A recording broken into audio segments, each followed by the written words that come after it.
Olá, tudo bem?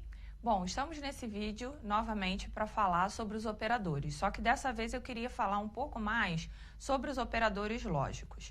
Os operadores lógicos são essenciais para a gente, como eu já disse, na construção de condições e na avaliação dessas condições. Então eu queria falar um pouquinho mais deles e falar sobre um assunto que também é muito relevante para quem estuda programação, que são as tabelas da verdade. Vamos então relembrar esses operadores lógicos. Nós vimos que nós temos três operadores que nós vamos usar, que são os operadores não, e ou. O que é importante você lembrar? Quando é que esses operadores vão resultar em o quê? Eu já havia dito no último vídeo que o mais fácil de todos para guardar é o operador não, né? Porque ele inverte o valor. Lembra que a gente vai trabalhar com valores verdadeiros ou falsos. Então, se eu tenho não verdadeiro, o resultado será falso. E se eu tenho não falso, o resultado será verdadeiro. Bom, talvez você tenha um pouquinho mais de trabalho para guardar o operador e o operador ou, as regras, né? Então, vamos ver. O operador e vai resultar em verdadeiro quando os dois valores que ele avalia são verdadeiros. Então, para ser verdadeiro no e, os dois valores avaliados têm que ser verdadeiro. Lembra que o operador e é um operador binário, ou seja, ele vai avaliar outros dois valores. O operador não, ele é unário, né? Ele faz a negação de um valor somente. Então, é não verdadeiro, por exemplo. O e e o ou não, eles são binários, então eles avaliam dois valores. Então, voltando. Operador e vai resultar em verdadeiro somente quando os dois valores avaliados forem verdadeiros. E o operador ou só vai resultar em falso quando os dois valores avaliados forem falsos. Então, ele é meio que o contrário do e, né? O e, verdadeiro quando os dois são verdadeiros. O ou, falso somente quando os dois forem falsos. Então, nós vimos a última aula uma expressão lógica, um exemplo de expressão lógica que eu queria retomar hoje. Dá uma olhada no slide e veja que a gente tinha três variáveis, A, B e C. A valendo verdadeiro, B verdadeiro e C falso, né? Nós queremos guardar o resultado na variável avalia. Então, segunda linha, nós reescrevemos a expressão substituindo as variáveis pelos seus valores. Então, avalia recebe não verdadeiro, e verdadeiro ou falso.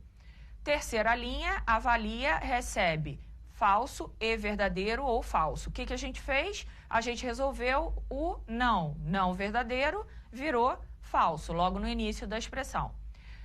Penúltima linha, a gente ficou com avalia recebe F ou F. Nós resolvemos, então, a relação do E. F e V, falso e verdadeiro, falso. Lembra, o E só vai dar verdadeiro quando os dois valores forem verdadeiros.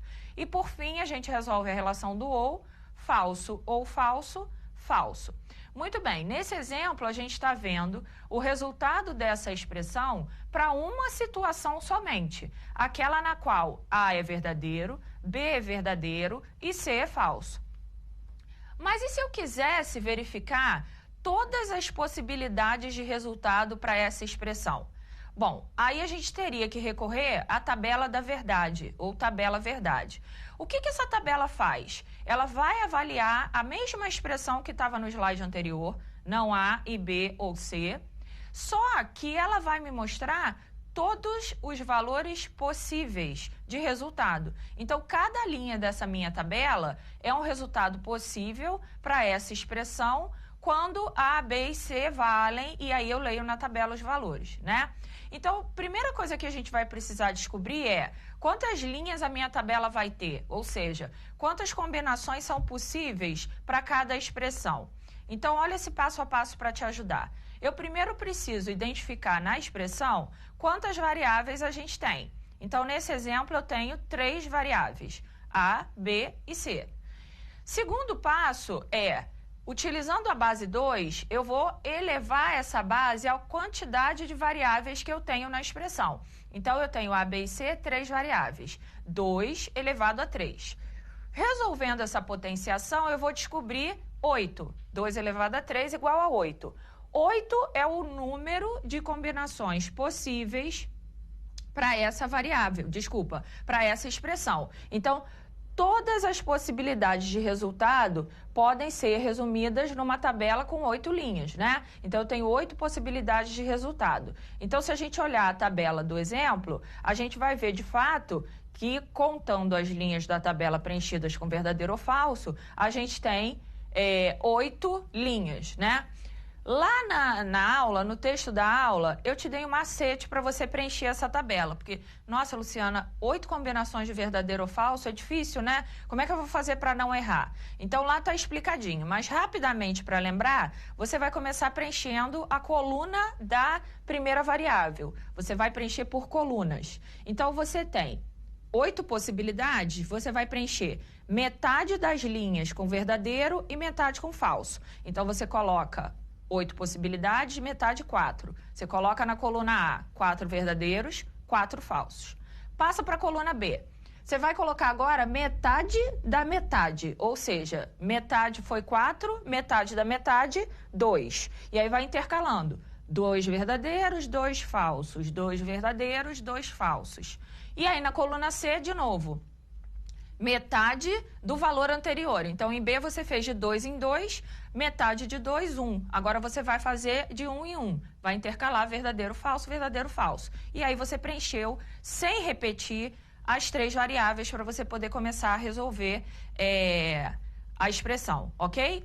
Então, lembra que a gente vai precisar descobrir quantas variáveis existem para poder saber quantos resultados serão possíveis. Então, se eu tiver 4 variáveis, eu vou fazer 2 elevado a 4. E o resultado será o número de combinações possíveis. Se eu tiver 5 variáveis, 2 elevado a 5. E o resultado da potenciação é a quantidade de linhas lá da sua tabela, de combinações possíveis. Vamos ver mais um exemplo. Eu tenho A e B ou C e não D ou A. Então, agora a gente tem 4 variáveis. Eu vou fazer 2 elevado a 4. 2 elevado a 4 é igual a 16. Então, a minha tabela vai ficar enorme, né? Eu tenho 16 possibilidades de resultado. Vamos ver como é que ficaria aqui? Um exemplo, resolvendo passo a passo. Vamos considerar que a gente tem aquela tabela, aquela expressão com 3 variáveis. Eu montei A, B e C. E aí, eu preciso começar a resolver. Eu vou resolver não A, por ordem de prioridade. E aí, eu vou olhar só a coluna A e vou inverter os valores. Então, tudo que era verdadeiro virou falso, tudo que era falso virou verdadeiro. Em seguida, eu resolveria não A e B. Então, agora eu vou olhar a coluna do não A e a coluna do B. E vou fazer entre eles a operação de E. Então, se eu faço, por exemplo, na primeira linha, B é verdadeiro, não A é falso, verdadeiro e falso, falso. E aí eu resolvo essa relação. Depois a gente segue para coluna do não A e B, que a gente já resolveu, ou C. Então, eu vou olhar a coluna não A e B ou C. Veja que eu estou sempre olhando 2 colunas, né? Para resolver a operação. Então, a gente tem um exemplo do que seria uma tabela da verdade. Lá na aula, a gente tem exercícios sobre isso. Pode parecer um pouco complicado no início, mas é só uma questão de prática. Outra coisa que eu queria te sugerir é que na internet a gente tem disponível vários sites que montam a tabela da verdade para você. Você coloca a expressão e ele monta a tabela da verdade para você.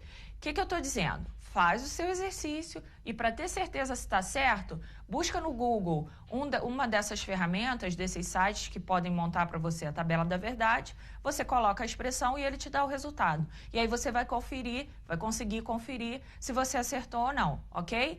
Boa sorte e bons estudos!